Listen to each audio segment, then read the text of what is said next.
Web series ನೋಡಿ ಕೆಲವೊಂದಿಷ್ಟು ಅವಘಡಗಳು ಕೂಡ ನಡೀತಾ ಇದೆ. ಈ ಡೆತ್ ನೋಟ್ ಅಂತ ಒಂದು ಜಾಪನೀಸ್ ವೆಬ್ ಸೀರೀಸ್, ಇದನ್ನ ಶಾಲಾ ಮಕ್ಕಳು ತುಂಬಾ ಫಾಲೋ ಮಾಡ್ತಾರೆ. ವೆಬ್ ಸೀರೀಸ್ ಇದರಿಂದಾಗಿ ಬೆಂಗಳೂರಲ್ಲಿ ಒಂದು ಹುಡುಗ ಮತ್ತೆ ಡೆಲ್ಲಿನಲ್ಲಿ ಒಂದು ಹುಡುಗ ಸೇಮ್ ಡೇ ಜೀವ ಕಳ್ಕೊಂಡಿದ್ದಾರೆ. ಇದಕ್ಕೊಂದು ಫುಲ್ ಸ್ಟಾಪ್ ಹಾಕಬೇಕು, ಆದ್ರೆ ಹಾಕಕ್ಕಾಗಲ್ಲ. ನಮ್ಮ ಮಾತುಕತೆಯ ಮುಂದಿನ ವಿಚಾರಕ್ಕೆ ಬರೋದಾದ್ರೆ ವೆಬ್ ಸೀರೀಸ್. ಇತ್ತೀಚಿನ ದಿನಗಳಲ್ಲಿ ಎಲ್ಲ ಯುವ ಜನತೆ ಬಾಯಲ್ಲೂ ಕೇಳೋದು ನಾನು ಆ ವೆಬ್ ಸೀರೀಸ್ ನೋಡಿದೆ, ಈ ವೆಬ್ ಸೀರೀಸ್ ನೋಡಿದೆ ಅಂತ. ಅದರಲ್ಲೂ ಕೊರಿಯನ್ ವೆಬ್ ಸೀರೀಸ್ಗಳಿಗೆ ತುಂಬ ಖ್ಯಾತಿ ಪಡ್ಕೊಂಡಿದೆ. ಹಾಗೆ ಇದರಲ್ಲಿ ಸಾಕಷ್ಟು ಪಾಸಿಟಿವ್ ಥಿಂಗ್ಸು ಇದೆ, ನೆಗೆಟಿವ್ ಥಿಂಗ್ಸು ಇದೆ. ವೆಬ್ ಸೀರೀಸ್ ನೋಡಿ ಕೆಲವೊಂದಿಷ್ಟು ಅವಘಡಗಳು ಕೂಡ ನಡೀತಾ ಇದೆ. ಇನ್ನೊಂದಿಷ್ಟು ಮೈಂಡ್ ಚೇಂಜ್ ಆಗುವಂತಹ ಲಕ್ಷಣಗಳು ಕೂಡ ಇದೆ. ಇತ್ತೀಚೆಗೆ ಕೆಲ ಉದಾಹರಣೆಗಳು ಕೂಡ ನಾವು ನೋಡಿದೀವಿ. ಅದ್ರ ಬಗ್ಗೆ ಒಂದಿಷ್ಟು ಮಾತಾಡೋದಾದ್ರೆ, ನಾನು ಕೊರಿಯನ್ ವೆಬ್ ಸೀರೀಸ್ ಬಗ್ಗೆ ಏನು ಹೇಳಲ್ಲ. ನಾವು ಅದನ್ನ ಇನ್ನೊಂದ್ಸರಿ ಪ್ರತ್ಯೇಕ ಸಂಚಿಕೆ ಮಾಡೋಣ. ಕೊರಿಯಾದ ಇನ್ಫ್ಲೂಯೆನ್ಸ್ ಹೇಗೆ ಆಲ್ ಓವರ್ ದ ವರ್ಲ್ಡ್ ಯುವ ಜನರ ಮೇಲೆ ಆಗ್ತಾ ಇದೆ ಅನ್ನೋದು. ಒಂದು ಚಿಕ್ಕ ರಾಷ್ಟ್ರ ಅದು ಇವತ್ತು ಇಡೀ ಪ್ರಪಂಚಕ್ಕೆ ಅದು ಪಾಪ್ ಸಂಗೀತದಿಂದ ಹಿಡಿದು ಸೀರೀಸ್ ಇಂದ ಹಿಡಿದು ಅದನ್ನ ಕೆ ಡ್ರಾಮಾ ಅಂತ ಕರೀತಾರೆ, ಯಾವುದು ಸೀರೀಸ್ಗಳನ್ನ, ಆಯ್ತಾ. ಅದರಿಂದ ಹಿಡಿದು ಕಾಸ್ಮೆಟಿಕ್ಸ್ ಇಂದ ಹಿಡಿದು ಡ್ರೆಸ್ಸಿಂಗ್ ಸೆನ್ಸು ಎಲ್ಲಾನು ನಾವು ಅವರನ್ನ ಅನುಕರಣೆ ಮಾಡ್ತಾ ಇದೀವಿ. ಈಗ ಇರ್ಲಿ, ಅದ್ರ ಬಗ್ಗೆ ಇನ್ನೊಂದ್ಸರಿ ಮಾತಾಡೋಣ. ಇವಾಗ ವೆಬ್ ಸೀರೀಸ್ ಬಗ್ಗೆ ಮಾತಾಡೋಣ. ನಮ್ಮ ಭಾರತದಲ್ಲಿ ಏನು ಟೆಲಿಕಾಸ್ಟ್ ಆಗ್ತಿರುವಂತಹ ವೆಬ್ ಸೀರೀಸು ವಿಶೇಷವಾಗಿ ಮಕ್ಕಳ ಮನಸ್ಸಿನ ಮೇಲೆ ಯಾವ ರೀತಿಯ ಪರಿಣಾಮ ಬೀರ್ತಾ ಇದೆ ಅಂತ ಹೇಳಿ, ಈ ಡೆತ್ ನೋಟ್ ಅಂತ ಒಂದು ಜಾಪನೀಸ್ ವೆಬ್ ಸೀರೀಸ್, ಇದನ್ನ ಶಾಲಾ ಮಕ್ಕಳು ತುಂಬಾ ಫಾಲೋ ಮಾಡ್ತಾರೆ ಅಂತ. ಯಾಕೆ ಅಂತಂದ್ರೆ ಅದರಲ್ಲಿ ಒಬ್ಬ 9ನೇ ತರಗತಿಯ ಹುಡುಗನಿಗೆ ಅಥವಾ ಹೈಸ್ಕೂಲ್ ಹುಡುಗನಿಗೆ ಒಂದು ಅತೀಂದ್ರಿಯ ಶಕ್ತಿಯುಳ್ಳ ಪುಸ್ತಕ ಸಿಕ್ಬಿಡುತ್ತೆ, ಒಂದು ನೋಟ್ ಬುಕ್. ಅದರಲ್ಲಿ ಏನಂತ ಹೇಳಿದ್ರೆ, ಇವಾಗ ಅವನಿಗೆ ಯಾರೋ ಒಬ್ಬ ಕೆಟ್ಟವನ್ ಹಾಕಿ ಕಾಣ್ತಾನೆ, ಅವನ ಹೆಸರನ್ನ ಈ ಪುಸ್ತಕದಲ್ಲಿ ಬರೆದ್ರೆ ಅವ ಸಾಯ್ತಿರ್ತಾನೆ. ಅಂದ್ರೆ ಅವನ್ ಹೇಗೋ ಒಟ್ಟು ಸಾಯ್ತಾನೆ. he will meet his end.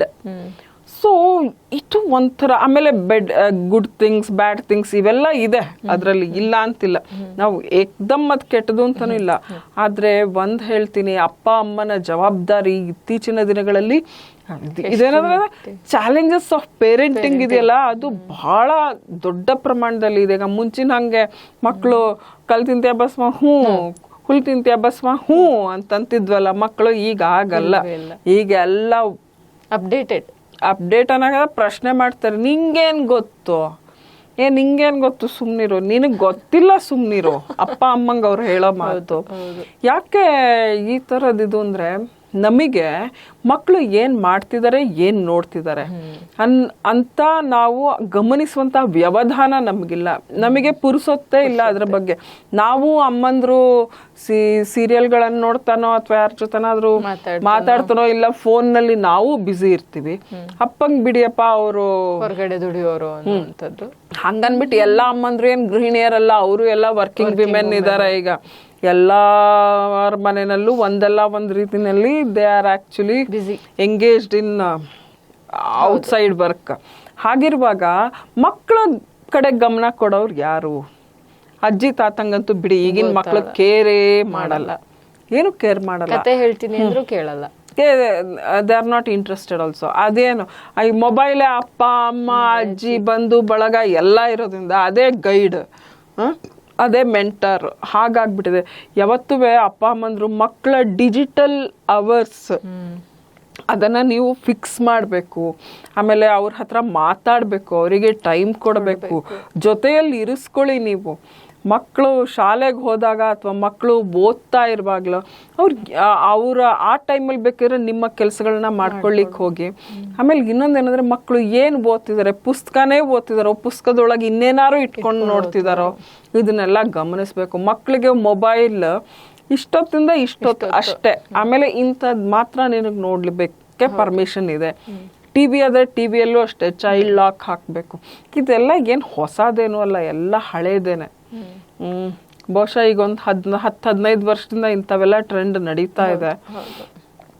ಎಲ್ಲಕ್ಕಿಂತ ಮುಂಚೆ ಅಮ್ಮಂದ್ರು ಇದು ಕ್ಲೀಶೆ ಏನಪ್ಪ ಅಂತ ಹೇಳಿದ್ರೆ ಅಮ್ಮಂದ್ರು ಚಂದ್ರನ್ ತೋರಿಸಿ ಮಕ್ಳಿಗೆ ಊಟ ಮಾಡಿಸಲ್ಲ, ಮೊಬೈಲ್ ತೋರಿಸಿ. ಇದು ಎಲ್ಲ ಕಡೆನೂ ಇದೆ, ಹಳ್ಳಿಯಿಂದ ದಿಲ್ಲಿವರೆಗೆ ಎಲ್ಲ ಕಡೆನೂ ಇದು ಕಾಮನ್. ಅಂದ್ರೆ ಇದು ಕ್ಲೀಶೆ ಆಗ್ಬಿಟ್ಟಿದೆ. ಆದ್ರೆ ಅದನ್ನ ನಾವು ಸೀರಿಯಸ್ ಆಗಿ ತಗೋಬೇಕು.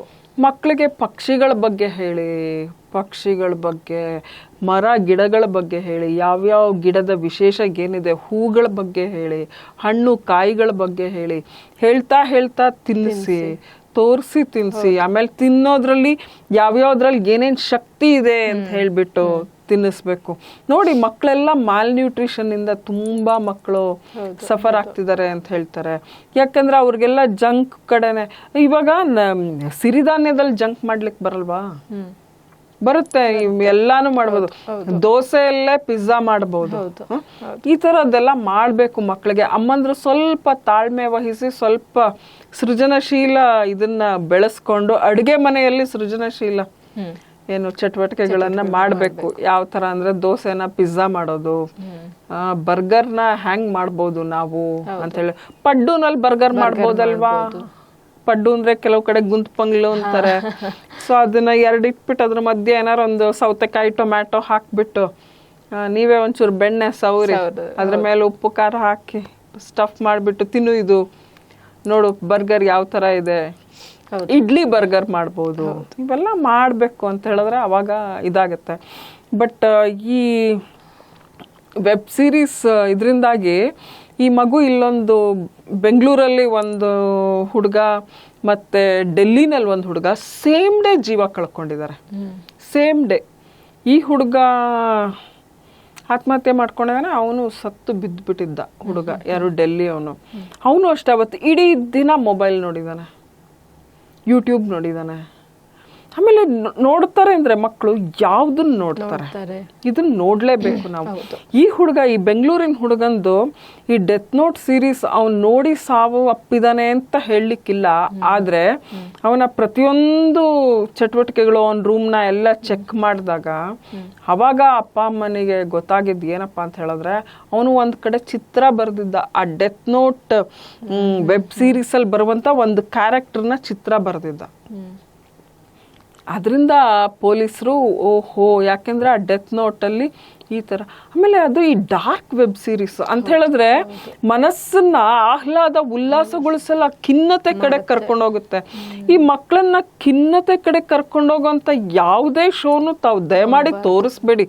ಅವ್ರಿಗೆ ತುಂಬಾ ಖುಷಿಯಿಂದ ಉತ್ಸಾಹದಿಂದ ಪುಟಿದೇಳೋ ಹಾಗೆ ಮಾಡಿ. ಅದು ಏಜು ಅಲ್ಲ, ಆ ಹುಡುಗ ಏನ್ ಸತ್ನಲ್ಲ, ಅವನು ವೆಬ್ ಸೀರೀಸ್ ನೋಡೋ ಏಜೇ ಅಲ್ಲ ಅದು. 13 ವರ್ಷ 10 ವರ್ಷ ಇವೆಲ್ಲ ಖಂಡಿತ ಇದೆಲ್ಲ ವಯಸ್ಸಲ್ಲ ವೆಬ್ ಸೀರೀಸ್. ಅದಕ್ಕೆ ನಾ ಹೇಳಿದ್ದು, ಮಕ್ಕಳು ನಾವು ಅಂದ್ಕೊಂಡಷ್ಟು ಸುಲಭ ಇಲ್ಲ. ಅದಕ್ಕೆ ಇವಾಗ ಅದು ಸವಾಲಾಗಿದೆ. ಹೌದು, ತಾಯ್ತನ ಅಥವಾ ಮಾತಾ ಪಿತೃಗಳಿಗೆ ಇವತ್ತು ಮಕ್ಕಳನ್ನ ಬೆಳೆಸೋದು ದೊಡ್ಡ ಸವಾಲಾಗಿದೆ. ಈ ಟೈಮ್ನಲ್ಲಿ ನಾನು ಇನ್ನೊಂದು ವಿಷಯ ಹೇಳ್ತೀನಿ. ಅದು ಏನಪ್ಪಾ ಅಂತ ಹೇಳಿದ್ರೆ, ಒಂದು ಹುಚ್ಚು ಟ್ರೆಂಡ್ ಶುರುವಾಗಿದೆ ಆಲ್ ಓವರ್ ದ ವರ್ಲ್ಡ್. ಅದು ಏನು ಅಂತ ಹೇಳಿದ್ರೆ, ಈ ಲಬುಬು ಅಂತ ಒಂದು ಗೊಂಬೆ. ಆ ಗೊಂಬೆನ ಇಟ್ಕೊಂಡು ಓಡಾಡೋದು. ಇದು ಯಾರು ಅಂತ ಹೇಳಿದ್ರೆ, ಈ ಗೊಂಬೆನ ಯಾವ ಮಕ್ಕಳು ಅಲ್ಲ, ಕಿಡ್ಸ್ ಅಲ್ಲ, ಕಿಡ್ ಅಡಲ್ಟ್ಸ್ ಅಂತಾರೆ. ಅಂತ ಹೇಳಿದ್ರೆ ಜೆನ್ಜಿ ಅಂತ ನಾವೇನ್ ಹೇಳ್ತೀವಲ್ಲ, ಈ ಹೊಸ ತಲೆಮಾರಿನ ಯುವಕರು ಅಂತ ಹೇಳಿ. ಅಂದ್ರೆ ಒಂದು ಕಾಲೇಜ್ ಇದರಲ್ಲಿ ಕೀ ಚೈನ್ ಬ್ಯಾಗಕ್ಕೆ ಸಿಕ್ಕಿಸ್ಕೊಳ್ಳೋದು, ಆ ಗೊಂಬೆದು ಕೀ ಚೈನ್. ಹೋಗ್ಲಿ ಅದೇನು ಸ್ಫುರದ ರೂಪಿನ ನಿಮ್ಗೆ ಈ ನಮ್ಮ ಒಂದು ತಲೆಮಾರ ಅಥವಾ ಒಂದು ಸ್ವಲ್ಪ ನಾವು ಒಂಚೂರು ಅಪ್ಡೇಟ್ ಆಗೋ ಟೈಮ್ನಲ್ಲಿ ಇದು ಬಂತು, ಬಾರ್ಬಿ ಸೀರೀಸ್ ಬಂತು. ಅಯ್ಯೋ, ಏನ್ ಎಲ್ರಿಗೂ ಎಂಥ ನಾವು ಶುಭ ನಮ್ದೇ ತಲೆಮಾರಿನ ಗೊಂಬೆಗಳಿರ್ತಿದ್ವಲ್ಲ, ಅದಕ್ಕೆ ಲಂಗ ಬ್ಲೌಸ್ ಏನು, ಸೀರೆ ಏನು, ಅಲಂಕಾರ ಮಾಡೋದೇನು ಎಲ್ಲ ಮಾಡ್ತಿದ್ವಿ. ಹಣೆಗಿಡ್ಬೇಕು ಅವೆಲ್ಲ ಮಾಡ್ತಿದ್ವಿ. ನಮ್ಗೆ ಕೈಗೆ ಬಣ್ಣ ಹಚ್ಲಿಕ್ಕೆ ಪರ್ಮಿಷನ್ ಇರ್ತಿರ್ಲಿಲ್ಲ ಮನೇಲಿ. ಆ ಗೊಂಬೆಗೆ ಎಲ್ಲಾ ಮಾಡೋದು, ನಮಗೇನೇನು ಆಸೆ ಇದೆ ಅದನ್ನೆಲ್ಲ ಗೊಂಬೆಗೆ ತೀರಿಸ್ಕೊಳ್ತಾ ಇದ್ವಿ ನಾವು. ಈ ಬಾರ್ಬಿ ಬಂದ್ಮೇಲಂತೂ ಬಿಡ್ರಪ್ಪ, ಅದು ಶಾರ್ಟ್ ಸ್ಕರ್ಟ್ ಅಂತೆ, ಇನ್ನೊಂದು ಮಿನೀಸ್, ಈ ತರದ ಆಯ್ತು. ಅದಕ್ಕೆ ಏನೇನೋ ಬಣ್ಣಗಳಂತ ಆಯ್ತು. ಅದು ಒಂಥರ ಹೆಣ್ಮಕ್ಳು ಲೋಕ ಅನ್ಕೊಂಡ್ಸು. ಈ ಲಬುಬು ಇದೆಯಲ್ಲ, ಇದು ತೀರಾ ವಿಚಿತ್ರ. ಆಮೇಲೆ ಈ ತರಹನು ಹೋಗ್ಬೋದಾ ನಾವು ಅಂತ ನೋಡಿ ಇವಾಗ ಅದನ್ನ ಭಾರತದಲ್ಲಿ ಶುರುವಾಗಿದೆ. ಅಮ್ಮ ಮಗಳು ಹಿಡ್ಕೊಂಡ್ ಬರ್ತಾಳೆ, ಅಮ್ಮ ಏನಿದು ಅಂತ. ಇದು ಲಬುಬು ಚೈನೀಸ್ ಗಾಡು ಅಂತ ಹೇಳ್ತಾಳೆ. ಅವಳು ಹೇಳ್ತಿದ್ದಂಗೆ ಅಮ್ಮ ಓಂ ಲಬುಬಾಯ ನಮಃ ಅಂತಂತಾಳೆ. ಇಲ್ಲ, ಇದು ನಿಜವಾಗ್ಲೂ ಸೀರಿಯಸ್ ಆಗಿ ಈಗ ಭಾರತದಲ್ಲಿ ಮತ್ತೆ ಶುರುವಾಗುತ್ತೆ. ನೋಡ್ರಿ, ಒಂದ್ ಗೊಂಬೆಗೆ 5 ಲಕ್ಷ ಇದ್ದಿದ್ದು ಇದೆ. ಅದ್ಯಾರ್ಯಾರ್ದೋ ಇನ್ಫ್ಲೂಯೆನ್ಸರ್ ಮನೇಲಿ ಇತ್ತಂತೆ, ಅದೇನೋ ಗಾಜಿನಲ್ಲಿ ಇತ್ತಂತೆ, ಅದೇನೋ ಒಡೆದೋಯ್ತಂತೆ, ಏನೇನು ಕತೆಗಳು ಗೊತ್ತಲ್ಲ ಲಬುಬುದು. ಇದನ್ನ ಒಬ್ಬ ಕಾಸಿ ಲಂಗ್ ಅಂತ ಒಬ್ಬ ಹಾಂಗ್ಕಾಂಗ್ನವನು ಇದನ್ನ ಡೆವಲಪ್ ಮಾಡಿದ. ಅವನು 7 ವರ್ಷದವನಿದ್ದಾಗ ನೆದರ್ಲ್ಯಾಂಡ್ಸ್ಗೆ ಹೋಗ್ತಾನೆ. ಅಲ್ಲಿಯ ಈ ಜಾನಪದ ಕಥೆಗಳನ್ನ ಕೇಳ್ತಾ ಕೇಳ್ತಾ ಅವನಿಗೆ ಇದೊಂದು ಏನು ಕಲ್ಪನಾ ಲೋಕದಲ್ಲಿ ಅವನು ವಿಹರಿಸ್ತಾ ಅವನೇನ್ ಮಾಡ್ತಾನೆ, ದ ಮಾನ್ಸ್ಟರ್ಸ್ ಅನ್ನೋ ಒಂದು ಕತೆ ಬರೀತಾನೆ. ಅದು ಸೀರೀಸ್ ಬರುತ್ತೆ, ಮಾನ್ಸ್ಟರ್ಸ್ ಅಂತ ಹೇಳಿ. ಅದು ಅಷ್ಟು ಪಾಪ್ಯುಲರ್ ಆಗಲ್ಲ. ಅವ್ನಿಗೆ ಇನ್ನೊಂದು ಸ್ವಲ್ಪ ದಿನ ತಡೆದ್ಬಿಟ್ಟು ಅವನೇನ್ ಮಾಡ್ತಾನೆ, ಈ ಲಬುಬು ಅನ್ನೋ ಗೊಂಬೆಗಳನ್ನ ಬಿಡ್ತಾನೆ. ಫಸ್ಟ್ ಈ ಲಬುಬು ಗೊಂಬೆಗಳು ತುಂಬಾ ಏನ್ ಪಾಪ್ಯುಲರ್ ಆಗ್ಲಿಲ್ಲ. ಆಮೇಲೆ ಇವನೇನ್ ಮಾಡ್ತಾನೆ, ಪಾಪ್ ಮಾರ್ಟ್ ಅಂತ ಚೈನಾದ ಒಂದು ಗೊಂಬೆ ತಯಾರಿಕಾ ಕಂಪನಿ, ಅವ್ರ ಜೊತೆ ಟೈ ಅಪ್ ಮಾಡ್ಕೋತಾನೆ. ಪಾಪ್ ಮಾರ್ಟ್ ಅದನ್ನ ವಹಿಸ್ಕೊಂಡಿದ್ದೆ ಅದರ ಉತ್ಪಾದನೆಯನ್ನ all over the world trend ಶುರುವಾಗೋಯ್ತು. ಯಾರು ಬೇಡ, ಈ ನಮ್ಮ ಹಿಂದಿ ಚಿತ್ರರಂಗದ ಊರ್ವಶಿ ರೌಟೆಲಾ ಅಂತ ಒಬ್ಬ ನಟಿ ಇದ್ದಾಳೆ. ಆಕೆ ವಿಂಬಲ್ಡನ್ನಿಗೆ ಹೋಗಿದ್ಲು, ವಿಚಿತ್ರ ವೇಷ. ಆಮೇಲೆ ವಿಂಬಲ್ಡನ್ ಅಲ್ಲೆಲ್ಲ ತುಂಬಾ ಡಿಗ್ನಿಫೈಡ್ ಆಗಿ ಬರ್ತಾರೆ. ಇವಳು ಅದ್ರ ಜೊತೆಗೆ ಒಂದು 6-8 ಗೊಂಬೆಗಳನ್ನ ತನ್ನ ಬ್ಯಾಗ್ಗೆ ತಗಲಾಕೊಂಡಿದ್ಲ, ಲಬುಬುಗಳನ್ನ. ಎಲ್ರು ಇವಳಿಗೇನ್ ಬಂತು, ಆ ಲಬುಬುನ್ ಹಿಡ್ಕೊಂಡು ಬಂದಿದ್ದಾಳೆ ಬ್ಯಾಗ್ಗೆ ಅಂತ ಹೇಳ್ಬಿಟ್ಟು ಅಂತ. ನಮ್ಮ ಭಾರತದ ಮರ್ಯಾದೆ ಹಿಂಗೆ ಹರಾಜಾಕೋದು ಎಲ್ಲ ಕಡೆ. ತುಂಬಾ ಜನ ಇರ್ಲಿ. ಈ ಲಬುಬುಗ್ ಬರೋಣ. ಈ ಲಬುಬು ಅನ್ನೋದು ಆ ಮಾನ್ಸ್ಟರ್ ಸೀರೀಸ್ ಅಲ್ಲಿ ಬರುವಂತದ್ದು. ಅದ್ರ ಹಲ್ಲೆಲ್ಲ ಹೀಗೆ ಕೊರೆ ಹಲ್ಗಳೆಲ್ಲ ಇವೆ.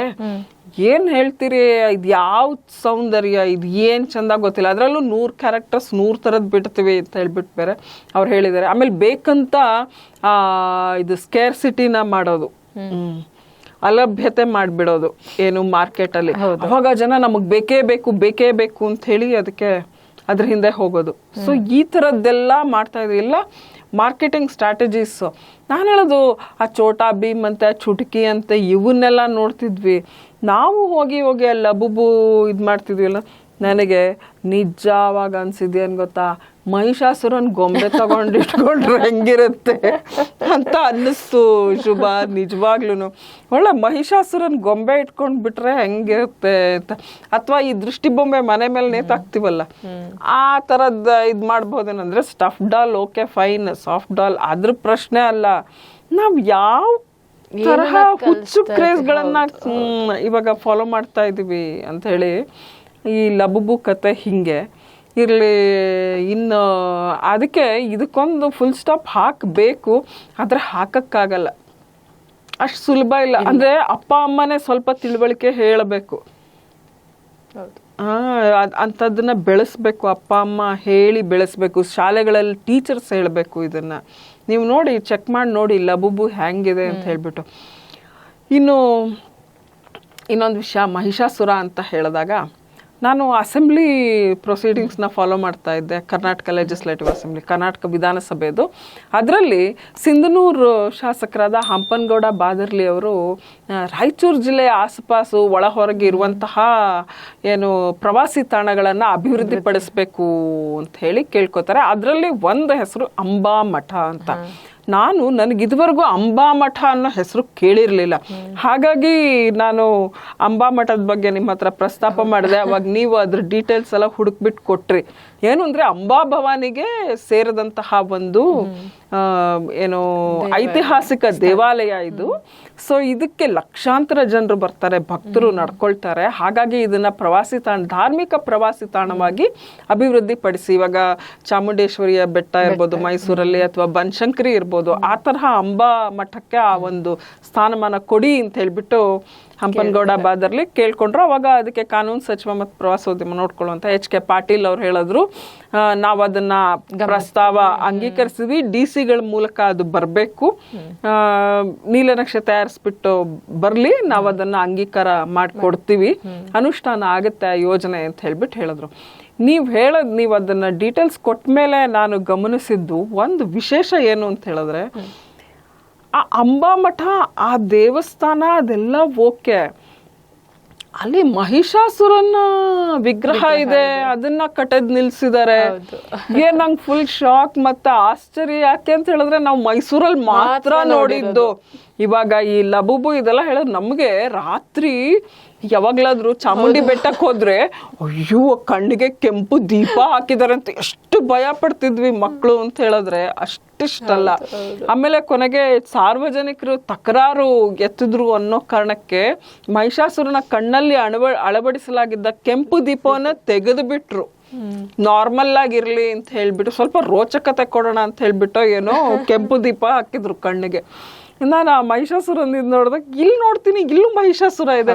ತುಂಬಾ ಖುಷಿ ಆಯ್ತು ಅಂತ ಹೇಳಿದ್ರೆ, ಒಂದು ಸಾತ್ವಿಕ ಅಥವಾ ಒಂದು ಸಾತ್ವಿಕ ಅಲ್ಲ, ಒಳ್ಳೆ ಕೆಟ್ಟದ್ರ ಮೇಲೆ ಒಳ್ಳೆಯದರ ಜಯ ಇದೆಯಲ್ಲ, ಅದನ್ನ ಒಂದು ಸಾಂಕೇತಿಸುವಂತಹ ಈ ಒಂದು ಏನು ವಿಗ್ರಹ ಅಲ್ಲಿದೆ ಅಂತ ಹೇಳ್ಬಿಟ್ಟು ನೋಡಿ.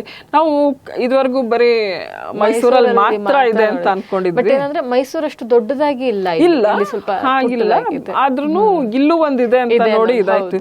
ಆ ಲಬುಬು ಇಂದಾಗಿ ನಂಗೆ ಆ ಮಹಿಷಾಸುರ ನೆನಪಾದ. ಅದ್ರ ಅಲ್ಲಿ ಹಿಂಗಿತ್ತ, ಅದನ್ನ ನೋಡಿ ನಾವ್ ನೋಡಿರೋದು ಅಸುರ ಅಂತ ಹೇಳಿದ್ರೆ ನಮಗ್ ಡಿಮನ್ ಅಂದ್ರೆ ಮಹಿಷಾಸುರಪ್ಪ, ಮಹಿಷ. ಹಾಗಾಗಿ ನಾವು ಆತರ ಇದ್ ಮಾಡ್ಕೊಳ್ತೀವಿ. ಈ ಜರ್ಮನಿನಲ್ಲಿ ಬ್ಯಾನ್ ಮಾಡಿದ್ದಾರೆ ಈ ಲಬುಬು ಗೊಂಬೆಗಳನ್ನ. ಏನಕ್ಕೆ ಅಂತ ಹೇಳಿದ್ರೆ ಅದು ನೆಗೆಟಿವ್ ಎನರ್ಜಿ ಪಾಸ್ ಮಾಡುತ್ತೆ ಅಂತ ಹೇಳಿ ಅಮ್ಮಂದ್ರುಗಳು ತುಂಬಾ ರೆಸಿಸ್ಟ್ ಮಾಡಿದ್ರು ಅನ್ನೋ ಕಾರಣಕ್ಕೆ ಅಲ್ಲಿ ಸ್ಟೋರ್ಗಳಿಂದೆಲ್ಲ ತೆಗ್ಸಿದ್ದಾರೆ. ಸುಮಾರು ಕಡೆಗಳಲ್ಲಿ ಅಮೆಝಾನ್ ಕೆಲವು ದೇಶಗಳಿಂದೆಲ್ಲ ವಾಪಸ್ ತಗೊಂಡಿದೆ, ಅದನ್ನ ಮಾರಾಟ ಮಾಡ್ತಿಲ್ಲ. ಸೊ ಭಾರತ ಸರ್ಕಾರನು ಈ ಬಗ್ಗೆ ಸ್ವಲ್ಪ ಎಚ್ಚರಿಕೆ ವಹಿಸ್ಬೇಕು ಅಂತ ಅನ್ಸುತ್ತೆ. ಬಿಡು, ಗೊಂಬೆ ಇಟ್ಕೊಳ್ಳೋದ್ರಲ್ಲಿ ಏನಿದೆ ಅನ್ನೋದು ಒಂದು ಮಾತಾದ್ರೆ, ಬಟ್ ಯಾವ ತರದ ವಸ್ತುಗಳನ್ನ ನಾವು ಪ್ರತಿನಿತ್ಯ ನೋಡ್ತಾ ಇರ್ತೀವಿ, ಅದರ ಪರಿಣಾಮ ಎಷ್ಟಾಗತ್ತೆ ಮಾನಸಿಕವಾಗಿ ಅನ್ನೋದನ್ನು ಕೂಡ ಯೋಚನೆ ಮಾಡಲೇಬೇಕಾಗತ್ತೆ. ಒಟ್ಟಾರೆ ನಾವು ಈ ವಿಚಾರವನ್ನು ಇವತ್ತು ತಗೊಂಡಿದ್ದು ಕಾರಣ ಮಕ್ಕಳ ಮೇಲೆ ಯಾವ ರೀತಿಯ ಪರಿಣಾಮಗಳು ಬೀರ್ತಾ ಇದೆ. ಮಕ್ಕಳು ಅಂದ್ರೆ ಸಣ್ಣ ಮಕ್ಕಳು ಅಂತಲ್ಲ, ಯುವ ಜನತೆ ಕೂಡ ವೆಬ್ ಸೀರೀಸ್ ಹುಚ್ಚು. ಇವಾಗ ಯುವ ಜನತೆಯಲ್ಲಿ ಏನು ಸಿನಿಮಾ ನೋಡೋದು, ಇವು ತುಂಬಾ ಜಾಸ್ತಿ ಆಗ್ತದೆ. ಗೇಮ್ಸ್ ಅಲ್ಲೂ ನಾವು ಒಂದ್ ಗೇಮ್ ನ ಬ್ಯಾನ್ ಮಾಡಿದ್ವಿ ಆಲ್ರೆಡಿ. ಸೊ ಅದೇ ತರ ಈ ತರ ವೆಬ್ ಅಂದ್ರೆ ಮಾನಸಿಕ ಖಿನ್ನತೆಯನ್ನ ಹೆಚ್ಚಿಸುವಂತಹ, ಉಂಟು ಮಾಡುವಂತಹ ವೆಬ್ ಸೀರೀಸ್ ಆಗ್ಲಿ ಗೇಮ್ಸ್ ಆಗ್ಲಿ ಆಡೋದಕ್ಕೆ ಅವಕಾಶ ಕೊಡಬಾರದು. ಪೇರೆಂಟ್ಸು ಕೊಡಬಾರದು. ಶಾಲೆಗಳಲ್ಲೂ ಇದನ್ನ ಸ್ವಲ್ಪ ನಿಗಾ ವಹಿಸ್ಬೇಕು. ಶಿಕ್ಷಕರಾದವರು ಕೇಳ್ತಾ ಇರ್ಬೇಕು, ನೀವು ಮೊಬೈಲ್ ಎಷ್ಟೊತ್ತಲ್ಲಿ ನೋಡ್ತೀಯ, ಏನ್ ವಿಶ್ವಾಸಕ್ಕೆ ತಗೋಬೇಕು. ಮಕ್ಕಳನ್ನ ತಗೊಂಡು ಅವ್ರಿಗೆ ಕೇಳ್ತಾ ಇರ್ಬೇಕು, ನೀವೇನ್ ನೋಡ್ತೀರಿ, ಏನ್ ಮಾಡ್ತೀರಿ ಅಂತ ಹೇಳಿ. ಬಹಳ ಮುಖ್ಯ ಇದು ನಿಜವಾಗ್ಲು. ಇದು ಪಾಲಕರ ಜವಾಬ್ದಾರಿನೂ ಇದೆ, ಶಾಲಾ ಮತ್ತೆ ಕಾಲೇಜಲ್ಲೂ ಕೂಡ ಜವಾಬ್ದಾರಿ ಇದ್ದೇ ಇರತ್ತೆ. ಹಾಗೇನೆ ಯುವ ಜನತೆ ನೀವು ಕೂಡ ಜವಾಬ್ದಾರಿಯುತವಾಗಿ ನಡ್ಕೊಬೇಕಾಗೇ ಆಗತ್ತೆ. ಯಾಕೆಂದ್ರೆ ನಿಮ್ಮ ವ್ಯಕ್ತಿತ್ವ, ನಿಮ್ಮ ಮಾನಸಿಕ ಸ್ಥಿತಿಯನ್ನ ಕಾಪಾಡ್ಕೊಳ್ಳೋದು ನಿಮ್ಮ ಕೈಯಲ್ಲೇ ಇರುತ್ತೆ. ನಿಮ್ಮ ಆಯ್ಕೆ ನಿಮ್ಮದೇ. ನೀವೇ ಹೇಳಿದ್ರಿ, ಒಂದು ನರಸಿಂಹನ ಒಂದು ಚಿತ್ರ ಬಂದಿದೆ, ಅನಿಮೇಷನ್ ಚಿತ್ರ, ಅದನ್ನ ತೋರಿಸಿ ಮಕ್ಕಳಿಗೆ ಅಂತ ಹೇಳಿ. ನಿಜವಾಗ್ಲೂ ಈ ತರ ನಮ್ಮ ಮೈಥಾಲಜಿನಲ್ಲಿ ಇಲ್ದೇ ಇರೋ ಡಿಮನ್ಸ್ ಯಾರು ಅಂತದ್ದು ನಿಜವಾಗ್ಲೂ ನರಸಿಂಹನ ಅವತಾರ ನೋಡಿ ಹೇಗೆ, ವೀರ ನರಸಿಂಹ ಅಂತ ಹೇಳಿ ಅನಿಮೇಟೆಡ್ ಮೂವಿ ಅದು. ಮಕ್ಕಳಿಗೆ ನಾವು ಏನೋ ಒಂದು ಸಂಸ್ಕಾರ ಕೊಡ್ಬೋದು, ಅಥವಾ ನಮ್ಮ ಪೌರಾಣಿಕ ಕಥೆಯನ್ನ ಹೇಳ್ಬೇಕು. ನಾವ್ ಎಷ್ಟೇ ಬಾಯಲ್ಲಿ ಹೇಳಿದ್ರು ಅದ್ ನೆನಪಲ್ಲಿ ಇರಲ್ಲ. ಈ ತರ ಒಂದು ಚಿತ್ರಣ ತೋರಿಸಿದಾಗ ಅವ್ರಿಗೆ ನೆನಪಿರುತ್ತೆ, ಲಾಂಗ್ ಪೀರಿಯಡ್ ನೆನಪು ಉಳಿಯುತ್ತೆ. ಈ ತರ ನಮ್ಮ ದಶಾವತಾರಗಳು ಏನಿದೆ ಆ ಎಲ್ಲಾ ಕ್ಯಾರೆಕ್ಟರ್ಸ್ದು ಒಂದೊಂದು ಎಪಿಸೋಡ್ ತರ ಮಾಡ್ತಾ ಇದ್ದಾರೆ. ಕೆಟ್ಟದ್ರ ಮೇಲೆ ಒಳಿತಿನ ವಿಜಯ ಏನಿದೆ ಅದೆಲ್ಲವೂ ಈ ದಶಾವತಾರದಲ್ಲಿ ಬಿಂಬಿತವಾಗಿದೆ. ಅದೇ ಅದ್ರ ಪೂರ್ಣ ಅಥವಾ ವೆಬ್ ಸೀರೀಸ್ ಬದಲು ಈ ತರ ಸೀರೀಸ್ ನ ತೋರಿಸಿ ಅಂತ ಹೇಳಿ ಅನ್ಕೊಬಹುದು. ಹಾಗೆ ಕೌಟುಂಬಿಕ ಮೌಲ್ಯ ಇರುವಂತಹ ವೆಬ್ ಸೀರೀಸ್ ನೋಡಿ ಬೇಡ ಅಂತ ಹೇಳಿ ಹೇಳಲ್ಲ. ಯಾಕೆಂದ್ರೆ ಎಂಟರ್ಟೈನ್ಮೆಂಟ್ ಅನ್ನೋದು ಬೇಕು, ಆದ್ರೆ ಯಾವ ತರದ ಎಂಟರ್ಟೈನ್ಮೆಂಟ್ ನ ನೀವು ತಗೊಳ್ತೀರಾ ಅನ್ನೋದ್ರ ಕಡೆ ಒಂದು ಗಮನ ಇರ್ಲಿ ಅನ್ನೋದು ನಮ್ಮ ಒಂದು ಮನವಿ, ಬಯಕೆ.